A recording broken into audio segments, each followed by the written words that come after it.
Ladies and gentlemen, welcome into the booth, USCL Media Channel. I'm your host, Mason, post Rockingham, the Big Bug 400, as I am far away from victory lane. But Jose in the 91 is your winner, our sixth new winner of the year. There has been some great parity this season. It just must be everyone adjusting to new cars. But the Big Bug 400, it was a race, that is for sure. Not really caution-filled, not really too chaotic, just kind of down the middle. What was chaotic tonight was the restarts. The restarts were absolutely chaotic. 3-4 wide at 1.5 wide, which did not work. Everyone joustling for track position. This was your stereotypical track position race. It was definitely pretty hard to pass, but you could definitely make it work. I would say tonight the racing was multi-groove. You could make multiple lanes work, but with some of the runs, some of the cars were getting off the corner, definitely made it really hard to pass. But Jose wins. Second week in a row, Toyota has won. I caught up with him after the race. Standing by with the winner, the number 91 NRT Toyota. Jose finally gets his, I shouldn't say finally, we're only 7 races into the year, but he gets his first D1 win tonight. Jose, multiple good runs, and finally all fell in place for you tonight. How's it feel to pick up your first D1 win tonight? It's just relaxing. I mean, I've been at it so hard. I mean, you saw in Phoenix, I was just pushing the limits every single time. And during that last run, I was able to finally get it, so I'm actually excited for once. Going back to that Phoenix race, losing in such heartbreaking fashion, how do you kind of reset your mind and, put that behind you and to come out and win in, frankly, your very next start? Well, you just keep it. You just keep your head down. That's all you do. And knowing my pace, I've been able to do that. I just needed to make the races, and I know my long run pace is good, so I've been able to finally put that into effect here at the Rockingham. Get out the brooms because Jose has swept the weekend here at Rockingham. Unfortunately, during that cut, we have lost the victory lane. But back to the race. Track position was paramount. If you could gain spots on pit road, that would be huge. And if you could just get a little bit of separation on the restart, run away just a little bit, that was good for you. Clean track was at a premium tonight, letting everyone, run down the car in front of them. One guy who didn't really struggle with having dirty air and being stuck behind multiple cars was the 29 car of Kappa. I caught up with him after his third place run tonight. By with our third place finisher, Kappa. He actually got himself an interview this week by finishing well. Finally. Kappa, third place tonight, really solid run for you overall. You were buried deep in traffic multiple times. How did you kind of navigate through, all that traffic for a good finish? Because it was especially tough to pass tonight. Honestly, the biggest part of me being back there was like all the lag and stuff in the first 2 stages. It was really hard to like get through, especially because of that. And I feel like once the lag was gone, it was a lot easier to like cut through the traffic and make the passes I needed to make. And it all worked out, and I got the top 3, so I'm pretty happy about that. But you do already have a win on this season, though. But how important is it to you to, get even more wins, for potential playoff seeding? Because you run up front almost everywhere we go. But how important is it that you get that second win and kind of keep the ball rolling?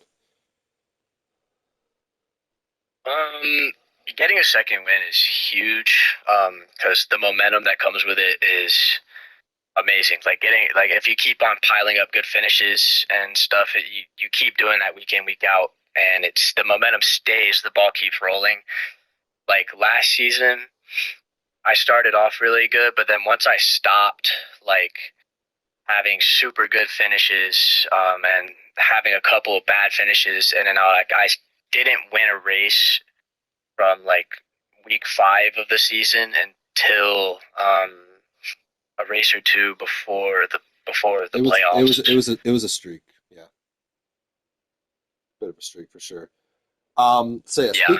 speaking of, you're in I wouldn't call it a winless drought. 6 races isn't that much of a drought. But obviously, won the season opening race at Daytona. You've still had some solid finishes. Is there really any concern in your mind about how you're running right now? No, I haven't finished too well in like a month, but that's just because of stuff happening at the end of races. Like I wrecked near the end of the Daytona road course. Right. I had some lag at Vegas that made me drop some positions. And what was the other race last week? Atlanta. Atlanta. Just Wreck. bad luck with no caution in the last stage. I was stuck running behind the whole field. So, no, not too many concerns. I've been fast up front at a lot of these places, like this season especially. I mean, Vegas, I was up front a good bit. I was up front a good bit at the Daytona road course and Atlanta, but that's Atlanta, you know. I got stage points that day, so it wasn't too bad of a race. But not many concerns. I'm still running good. It's not like I'm falling off entirely. I still have pace for most of these races, so not many concerns at all. And that's your third place finisher, Kappa. Still having a really solid season so far. First 2 stages were both pretty low key. I'm pretty sure there was a caution in both of them. In stage 1, the results were Jose, Quig, Joseph, 76ers, and 9. Those guys were all near the front towards the end of the race as well. Stage 2, Jose, Chase, Mason, 76ers, and Split. 76ers with a really good run tonight, getting himself some much needed stage points. And then in stage 3, pit strategy came into play. Everyone basically split the stage in half, but with about 23 laps left, we had a caution. Everyone comes to the pits for fresh tires because tires were also at a premium. Fresh tires meant everything tonight. The fall off, if you had really bad tires, it was not good, unfortunately. So it just set up an all-out dash to the finish. Jose got the lead and was able to keep it. He had to fight off Joseph for much of stage 3 before the pit cycle started. Had to fight off Chase and many other, well, not Chase, but he had to fight off Trey, Kappa, and many other drivers. Impressive drive from Jose today. And your final results from the Big Bug 400. Jose wins, Trey second, Kappa third, Quig with a very impressive 4th place run, CJ2K with a much needed 5th, Chase 6th, Mason 7th, Joseph falls back to 8th, Austin 9th, Schmid 10th, 9 11th, who was having such a great day but got caught a lap down. Split in the 16th and 12th, Roach in 13th. 76ers also was having a great day, got caught a lap down in 14th, and Cripple in 15th. Now let's take a look at the points with our race winner kind of just stalking me in the back. Half of the playoff spots are already taken up. 7 races in, 6 different winners. This season has been absolutely crazy. As you can see, Joseph, Hobbs, Kappa, Jose, Crowdy, Trey, all locked into the playoffs. And you got to think panic is starting to set in for some of the guys that are not locked in right now. I'm kind of panicking because I don't want to be left out of the playoffs, obviously. Below them, Quig, who had an impressive run today. Mason loses a position. Byron stays basically the same. Good stage points for him today. Chase moves up 2 spots, Schmid in 11th, and now Roach moves to the last playoff spot, which means Austin's out of the playoffs. Efsul is out of the playoffs. CJ2K goes up 2 spots. Big day for him, and he needed that for sure just for any sort of momentum on this abysmal season. Well, that's going to do it for me. Good race tonight here at the Big Bug 400. We love Rockingham. Can't wait to come back here. Next week, we go to Richmond, another short track. I don't know if you'd consider this a short track. It's under a mile. But Richmond, I personally love when we go to Richmond. Always a banger race there. And we will see you next week. I'm not sure if you're going to get a pre-race report out of me. I kind of don't do those anymore. so I can put everything into the post race. Well, I'm Mason, signing off. We'll see you soon, USCL.